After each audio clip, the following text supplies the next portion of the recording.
Hello students, welcome to the Mission Development Academy. Mission Development Academy में आप सभी का स्वागत है। और आज हम बात करने जा रहे हैं आर्की बैक्टीरिया के बारे में, जो कि किंगडम मोनेरा से बिलोंग करता है।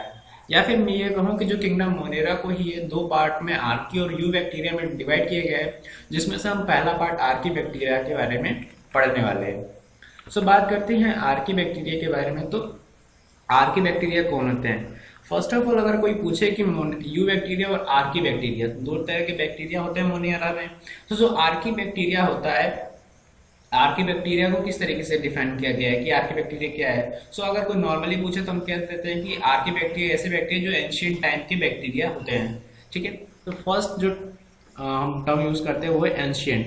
ये जो एंशियंट टाइम के बैक्टीरिया है, ठीक है।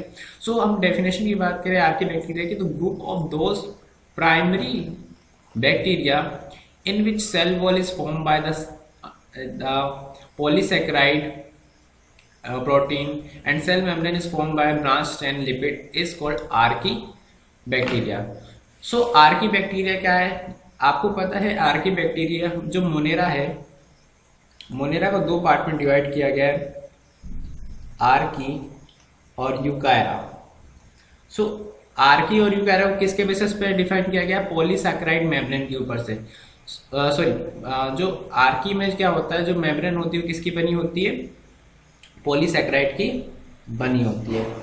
इसको किसके बेसिस पे डिफाइन किया गया है? पेप्टिडोग्लाइकेन के बेसिस पे। ठीक है, कि इनकी जो सेल वॉल है पेप्टिडोग्लाइकेन की बेसिस पे इन्हें क्या डिफाइन किया गया है। जो आर्की बैक्टीरिया की जो मेम्ब्रेन होती है, सेल वॉल होती है, वो किसकी बनी होती है? पॉलीसैकेराइड की बनी होती है।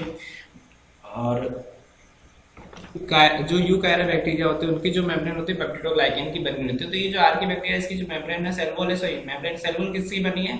सेल वॉल इसकी बनी होती है पॉलीसैकेराइड की। और इसकी जो प्लाज्मा सेल मेम्ब्रेन होती है, प्लाज्मा सेल मेम्ब्रेन कैसी होती है? ब्रांच होती है। ठीक है, ब्रांच होती है। तो हम क्या कह देते हैं कि जिस भी ऑर्गेनिज्म की जो सेल वॉल है अगर वो पॉलीसैकेराइड की बनी हुई है और जो उसका प्लाज्मा मेम्ब्रेन है वो ब्रांच में है, तो हम क्या कह देते हैं कि वो जो ऑर्गेनिज्म है वो आर्की बैक्टीरिया है। इसके बेसिस पे आर्की बैक्टीरिया क्लासिफाई किया गया है। नॉर्मली हम कहते थे एंशिएंट टाइम के बैक्टीरिया। बात करते हैं इसके कुछ टाइप है आर्की बैक्टीरिया की। आर्की बैक्टीरिया में किस तरीके के बैक्टीरिया आते हैं?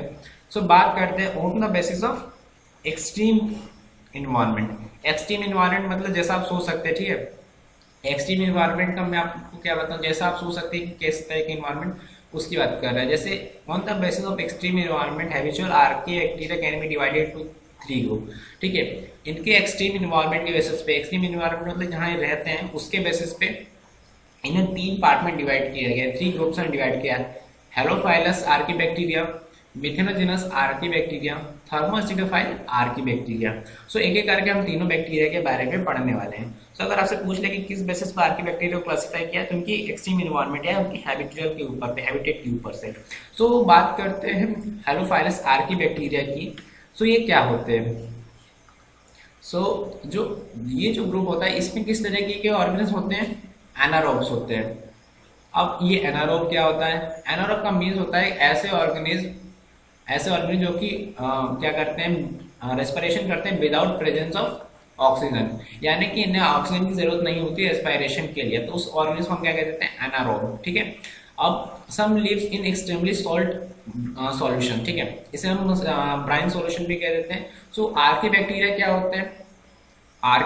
हेलोफाइलस आर्की बैक्टीरिया क्या होते हैं? जो कि ब्राइन कंडीशन में रहते हैं या फिर बहुत ही स्ट्रॉन्ग सॉल्ट सॉल्यूशन में रहते हैं, मैं तो नमक में रहता है। ठीक है, तो उसको हम क्या कहते हैं? हेलोफाइलस बैक्टीरिया के अंदर वो ऑर्गेनिज्म आता है। इनको हम सॉल्ट लविंग कहते हैं। अब इन्हें, ये जो ऑर्गेनिज्म, इनको सॉल्ट लविंग क्यों कहा जाता है इस बैक्टीरिया को?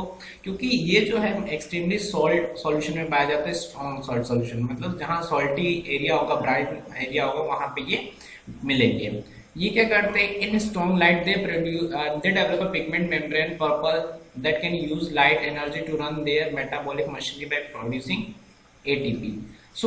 इनका जो न्यूट्रिशन है वो किस तरीके से आता है? ये क्या करते हैं, जब बहुत ज्यादा स्ट्रॉन्ग लाइट आती है तो ये अपने ऊपर एक पिगमेंटेड मेम्ब्रेन, पर्पल कलर की एक मेम्ब्रेन मतलब बनाते हैं, डेवलप कर लेते हैं। ठीक है, कोई भी ऑर्गेनिज्म उसके ऊपर क्या कर लेते हैं? अगर ये ऑर्गेनिज्म इसके ऊपर एक पर्पल कलर की एक मेम्ब्रेन को ये डेवलप कर देंगे। और जब लाइट इस पे पड़ेंगे तो ये क्या करेगा? ये इस ऑर्गेनिज्म की मेटाबॉलिक मशीनरी को रेगुलेट करेगा और इनके अंदर जो भी एनर्जी का फॉर्मेशन हो रहा है वो एटीपी का फॉर्मेशन चालू हो जाएगा। सो इनका न्यूट्रिशन किस तरीके का है कि ये जो है लाइट की एनर्जी लेते हैं और इससे क्या करते हैं, लाइट की एनर्जी से लेके अपना न्यूट्रिशन लेते हैं। वैसे भी आपको पता है कि आर्की बैक्टीरिया किस ग्रुप के अंदर आता है, मोनेरा, और मोनेरा के अंदर आपको कीमो ऑटोट्रॉफिक न्यूट्रिशन पढ़ा है, तो ये जो एग्जांपल है ये कीमो ऑटोट्रॉफिक न्यूट्रिशन का एग्जांपल है। बात करते हैं कुछ और पॉइंट की। सो अभी आपने अभी क्या बताया कि ये जो प्रोसेस है ये कीमो ऑटोट्रॉफिक है, क्यों? क्योंकि ये केमिकल रिएक्शन कर रहे हैं, ठीक है। अब ये जो है, अब आपको लग रहा है कि लाइट यूज कर रहे हैं, तो इसका मीन्स क्या है कि फोटोसिंथेसिस कर रहे हैं, ये मतलब कार्बन डाइऑक्साइड को शुगर में कन्वर्ट कर रहे हैं? नहीं, ये जो होते हैं ये अनेबल मतलब कन्वर्ट नहीं कर सकते कार्बन डाइऑक्साइड को शुगर में, क्यों? क्योंकि फोटोसिंथेसिस नहीं कर रहे हैं, कीमो ऑटोट्रॉफिक न्यूट्रिशन का पाथ है, ठीक है। एग्जाम्पल की बात करते हो तो एग्जाम्पल में हेलोबैक्टीरियम, हेलोफाइलस बैक्टीरियम में हेलोबैक्टीरियम और हेलोकोकस, ये बहुत कॉमन एग्जांपल है, हेलोबैक्टीरियम और हेलोकोकस, जो कि आपको पता होना चाहिए, नॉर्मल सी बात है, ठीक है। सो अभी तक क्या समझ में आया हमें कि इसमें कैसे ऑर्गेनिज्म है जो कि एनारोबिक रेस्पिरेशन करते हैं, जो कि respiration without presence of oxygen करते हैं। कहाँ रहते हैं? ब्राइन सॉल्यूशन या सॉल्ट सॉल्यूशन में रहते हैं। न्यूट्रिशन किस तरीके से लेते हैं? जब लाइट ज़्यादा पड़ती है तो ये क्या करते हैं, पिगमेंटेड पर्पल करके मेम्ब्रेन अपने ऊपर डेवलप करते हैं और उससे अपना मेटाबॉलिज्म को कंट्रोल करते हैं और एटीपी का फॉर्मेशन करते हैं। बात करते हैं सेकंड टाइप के आर्की बैक्टीरिया की, जो कि है मिथेनोजेनस आर्की बैक्टीरिया। सो ये बैक्टीरिया क्या है एक्चुअल में, इसके बारे में बात करते हैं। ये जो बैक्टीरिया, ये जो अपना बैक्टीरिया अपना नाम खुद ही बता रहा है, जैसे हेलोफाइलस बैक्टीरिया, हेलो का मतलब सॉल्ट से होता है, तो उसी तरीके से मिथेनोजेनस बैक्टीरिया मतलब इसका कहीं ना कहीं जो रिलेशनशिप है वो किससे होगा? मीथेन से होगा, ठीक है। तो मीथेन इससे याद रखा जाता है। इस ग्रुप के अंदर किस तरीके के ऑर्गेनिज्म आते हैं? तो इस तरीके के इसमें आते हैं एनारोब्स, ठीक है। इसके अंदर भी कैसे ऑर्गेनिज्म आते हैं? एनारोब्स आते हैं। एनारोब्स का मीन अभी आपको बताया कि जो कि without presence of, in the absence of oxygen respiration करते हैं, ये कह सकते हैं, ठीक है। तो जहाँ उनको ऑक्सीजन की जरूरत नहीं होती रेस्पिरेशन करने के लिए, तो हम क्या कहते हैं, उन्हें क्या कहते हैं? एनारोब्स कहते हैं। ये क्या करते हैं? ये जो बैक्टीरिया ये मीथेन का फॉर्मेशन करते हैं, कार्बन डाइऑक्साइड का फॉर्मेशन करते हैं, फॉर्मिक एसिड का फॉर्मेशन करते हैं, SCOOH का फॉर्मेशन करते हैं। तो ये कई कंपाउंड का फॉर्मेशन करते हैं, responsible for production of methane. अब आपने बायोगैस के बारे में पढ़ा होगा, थोड़ा बहुत भी जानते होंगे, तो आपको पता है कि बायोगैस में क्या होता है। हम लोग नेचुरल बायोगैस प्लांट में क्या होता है, बायोगैस प्लांट में हम क्या कहते हैं, नेचुरल बायोगैस बनाते हैं, ठीक है। तो बायोगैस बनाने में जो आपको पता है बायोगैस कौन सी होती है? मीथेन होती है। तो मीथेन को कौन बनाती है? यही मिथेनोजेनस आर्की बैक्टीरिया जो होते हैं मीथेन के फॉर्मेशन के लिए, मीथेन के प्रोडक्शन के लिए रिस्पॉन्सिबल होता है बायोगैस प्लांट में, ठीक है। बायोगैस प्लांट का मीन्स बायोगैस की कंपनी, मतलब फैक्ट्री में समझ सकते हैं। बायोगैस फैक्ट्री में जो मीथेन बनती है वो किस बैक्टीरिया की वजह से बनती है? मिथेनोजेनस आर्की बैक्टीरिया की वजह से। एग्जांपल की बात करें तो एग्जांपल में मिथेनोकोकस और मिथेनोबैक्टीरियम, एग्जांपल इनके बहुत ही कॉमन है, जैसे हेलोबैक्टीरियम, हेलोकोकस, जैसे मिथेनोकोकस, मिथेनोबैक्टीरियम, ठीक है। तो ये क्या है, किस तरीके के ऑर्गेनिज्म है, किस तरीके का आर्की बैक्टीरिया? एनारोबिक है, मीथेन का फॉर्मेशन करते हैं, कार्बन डाइऑक्साइड का फॉर्मेशन करते हैं, फॉर्मिक एसिड का फॉर्मेशन करते हैं। क्या करते हैं? Responsible for the production of methane in biogas plant. Biogas plant में मतलब मीथेन का फॉर्मेशन करते हैं, उसके लिए रिस्पॉन्सिबल है। और एग्जाम्पल में बात करें मिथेनोकोकस, मिथेनोबैक्टीरियम। बात करते हैं थर्ड टाइप के आर्की बैक्टीरिया की, थर्मो एसिडोफाइल्स के बारे में। सो ये जो है इसके अंदर आते हैं दोनों तरीके के ऑर्गेनिज्म, ठीक है।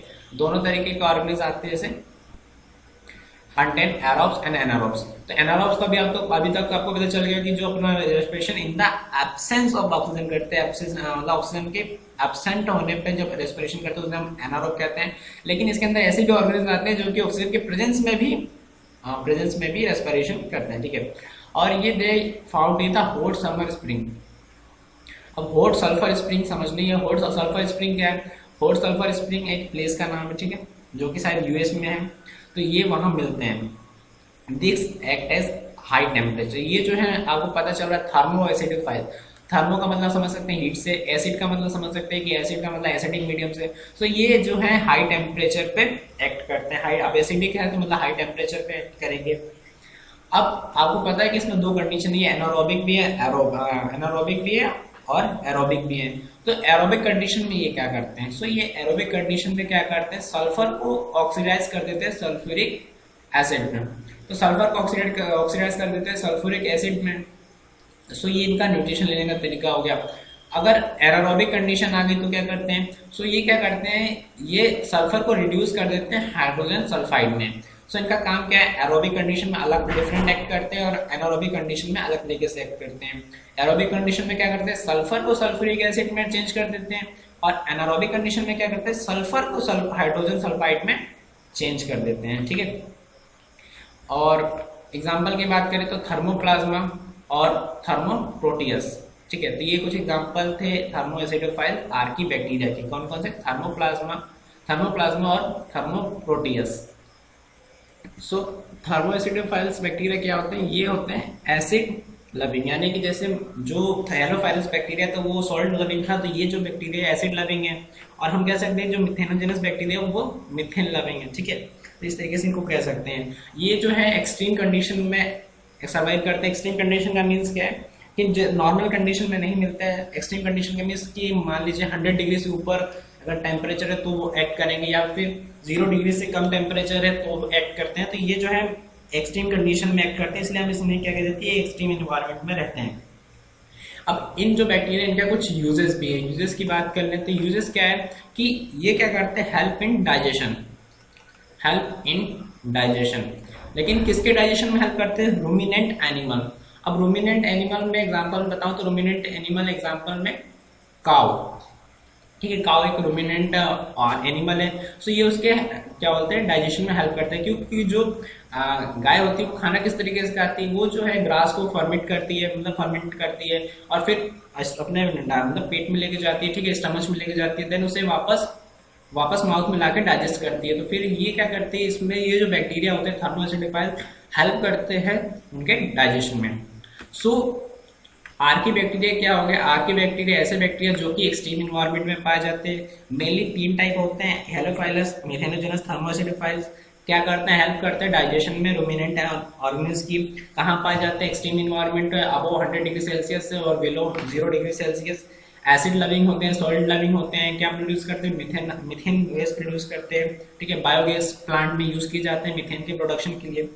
सो जो आर्की बैक्टीरिया है बहुत ही हम कह सकते हैं यूजफुल भी है, क्योंकि ये बायोगैस का आजकल बायोगैस प्लांट हर जगह लग रहा है, क्योंकि बायोगैस क्या है, नेचुरल गैस है और हमारे पास जो फॉसिल गैसेस हैं वो कम होती जा रही हैं। इसलिए हम क्या कर रहे हैं, बायोगैस की आगे जा रहे हैं, नेचुरल गैस की तरफ जा रहे हैं। सो आई होप कि जो आर्की बैक्टीरिया है वो आपको समझ में आया होगा, और इसके जो काइंड्स है, मतलब जितने भी तरीके के आर्की बैक्टीरिया वो आपको समझ में आए थे किसके बेसिस पे, एक्सट्रीम एनवायरनमेंट के। सो अगर आपको किसी भी टॉपिक के बारे में डाउट हो तो आप हमें कमेंट सेक्शन में बता सकते हैं। So thanks for giving your precious time. At the last, God bless you. Thank you so much.